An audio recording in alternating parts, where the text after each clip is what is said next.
Eu quero ler a palavra de Deus com você no livro do profeta Joel, no segundo capítulo, capítulo 2 de Joel. Nós vamos ler a partir do versículo 12. Diz assim a palavra de Deus: Agora, porém, declara o Senhor, voltem-se para mim de todo o coração, com jejum, lamento e pranto. Rasguem o coração e não as vestes. Voltem-se para o Senhor, o seu Deus, pois Ele é misericordioso e compassivo, muito paciente e cheio de amor. Arrepende-se e não envia desgraça. Talvez Ele volte atrás, arrependa-se e, ao passar, deixe uma bênção. Assim, vocês poderão fazer ofertas de cereal e as ofertas derramadas para o Senhor, o seu Deus. Toquem a trombeta em Sião, decretem jejum santo, convoquem uma assembleia sagrada, reúnam o povo, consagrem a assembleia, ajuntem os anciãos, reúnam as crianças, mesmo as que mamam no peito, até os recém-casados devem deixar os seus aposentos. Que os sacerdotes que ministram perante o Senhor chorem entre o pórtico do templo e o altar, orando: poupa o teu povo, Senhor. Não faças da tua herança objeto de zombaria e de chacota entre as nações, porque se haveria de dizer entre o povo: onde está o Deus deles? Então o Senhor mostrou zelo por sua terra e teve piedade do seu povo. Ele também fala sobre, se refere a momentos de guerra, momentos de tensão, de destruição, muitas vezes, de nações. Mas o dia do Senhor também é dia que promove salvação. Salvação para o povo que o serve. Dia do Senhor é uma referência a julgamento ou a livramento e também a bênção, dependendo das circunstâncias. Então o tema de Joel é o dia do Senhor. E que período que esse livro, o que está escrito em Joel, cobre? Ele cobre desde os dias de Joel até os tempos do fim. É um livro curto, mas que tem uma cobertura enorme.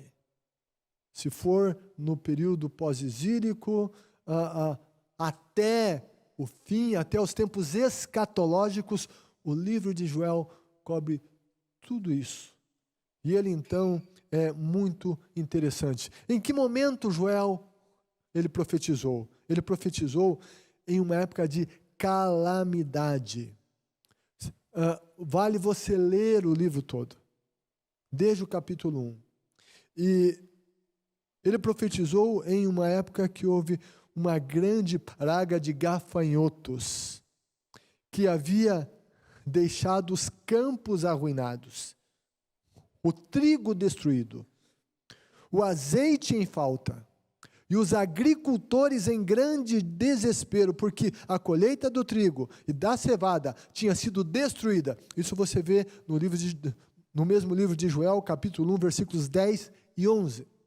É nesse contexto de destruição que Joel vem trazer a palavra do Senhor. Nesse contexto difícil, terrível da nação, de miséria, de pobreza, quando vinham os gafanhotos, eles vinham aos milhões.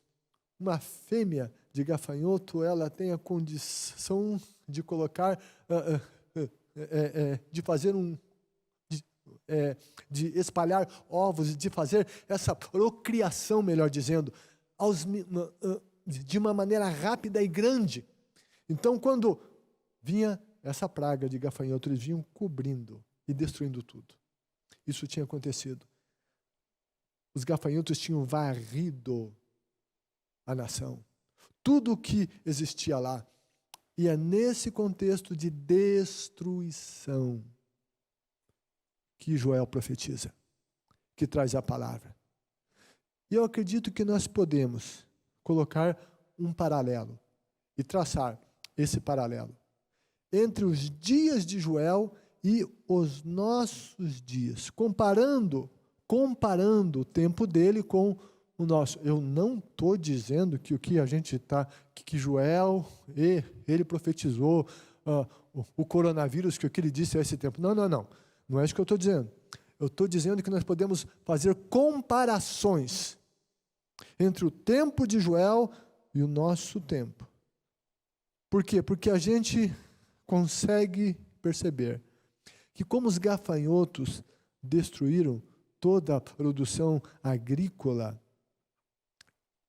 da época de Joel, e eles geraram enormes dificuldades sociais e econômicas, de forma semelhante, o Covid-19 tem gerado dificuldades em nosso mundo. Começando a questão da saúde, com problemas físicos, mexendo com as emoções das pessoas, afetando a economia do mundo de maneira nunca vista antes pelas gerações que vivem na atualidade. Ninguém que vive hoje, mesmo as pessoas mais velhas, as pessoas de 80, 90, ou quem sabe 100 anos, ninguém viu algo semelhante acontecer. Ninguém esperava por isso. E então nós podemos fazer essa comparação. Muita coisa tem sido destruída nesse tempo. Muitas empresas têm ido à bancarrota. Muita coisa desagradável tem ocorrido nas nossas cidades, na nossa nação. Muita destruição. Naquele tempo, Deus levantou Joel para ministrar ao povo. E Deus indicou o que o povo dele deveria fazer naquela situação caótica. No livro de Joel, nós podemos encontrar, não é só a história de um povo em um determinado período, o que aconteceu, e veio os gafanhotos e destruíram tudo, e depois... Não é só história que a gente encontra em Joel. Sim, temos a história, mas dentro dessa história nós encontramos os princípios eternos, divinos, princípios divinos, que nos ensinam a como lidar com calamidades e, inclusive, nos ensinam como lidar com a calamidade que vivemos hoje, com esse tempo difícil que nós estamos vivendo hoje. Sim, o livro de Joel nos traz esses princípios, e nós precisamos aprender e entender esse tempo, discernir esse tempo, e ver como agir nesse tempo. O que é que a palavra de Deus fala por meio de Joel? Diz assim, nós lemos já os versículos 12 e 13, diz assim: agora, porém, diante dessa crise, diante desse caos social, econômico, gente passando necessidade, gente passando fome, o que é que diz a palavra de Deus? Agora, porém, declara o Senhor. O que é preciso fazer? Deus diz: voltem-se para mim de todo o coração com jejum, lamento e pranto. O que fazer? Voltem-se para mim de todo o coração com jejum, lamento e pranto. Diz: rasguem o coração e não as vestes. Voltem-se para o Senhor. voltem-se para o Senhor, o seu Deus, pois Ele é misericordioso e compassivo, muito paciente e cheio de amor. Se o convite do profeta foi para que o povo voltasse para Deus, é porque eles tinham se distanciado de Deus. Sempre que o ser humano se distancia do Senhor, ele sofre e sofrerá consequências deste distanciamento. Deus é bom. Em Deus estão as bênçãos, está a misericórdia, está a graça. Se eu estou comprometido com Deus, na presença dEle, eu estou debaixo da graça, eu estou debaixo da bênção dEle. Mas se eu escolho me afastar e sair, eu me afasto da bênção, eu me afasto da graça, eu me afasto da misericórdia e eu vou para o lugar de manifestação de juízo e de maldições. Eu vou ao lugar onde Satanás tem legalidade de agir naquele espaço. O povo tinha se distanciado de Deus. Por isso, Deus está dizendo, voltem-se para mim. Voltem-se para mim como? Voltem-se para mim de todo o coração. Mas o profeta, inspirado pelo Espírito Santo, ele fala de uma volta sincera, não superficial. E daí ele diz, rasguem as vestes, não, ou seja, rasguem o coração e não as vestes. O que acontecia às pessoas quando tinha um momento difícil? Elas tinham como expressão, uma maneira de exteriorizar a situação difícil, e então elas queriam dizer que estariam se humilhando diante de Deus, que, enfim, que estavam arrependidas, que estavam suplicando a Deus. Então elas literalmente rasgavam as roupas delas. Mas Deus diz, rasguem o coração e não as vestes. Sabe por quê? Porque muita gente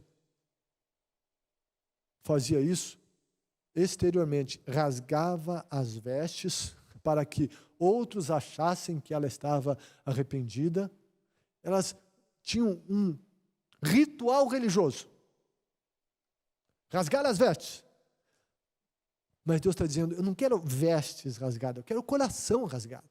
Eu quero algo verdadeiro, vindo do interior. Não é ritual religioso que eu quero. Não é coisa superficial, da boca para fora, representação. Deus diz, eu quero coração, coração rasgado. Eu quero isso de vocês. É isso que eu quero, coração rasgado, não veste rasgada. Eu quero de vocês não ritualzinho religioso. Não, eu quero que vocês venham para mim, se voltem para mim mesmo, se comprometam comigo. Voltem-se para mim, diz o Senhor. Deus não quer carinha tristinha, representando. Não, Ele quer coração rasgado. Ele quer que nós nos coloquemos diante dEle, em humilhação, dizendo, pecamos. Voltem-se, diz Deus, voltem-se para mim de todo o coração. Voltem-se.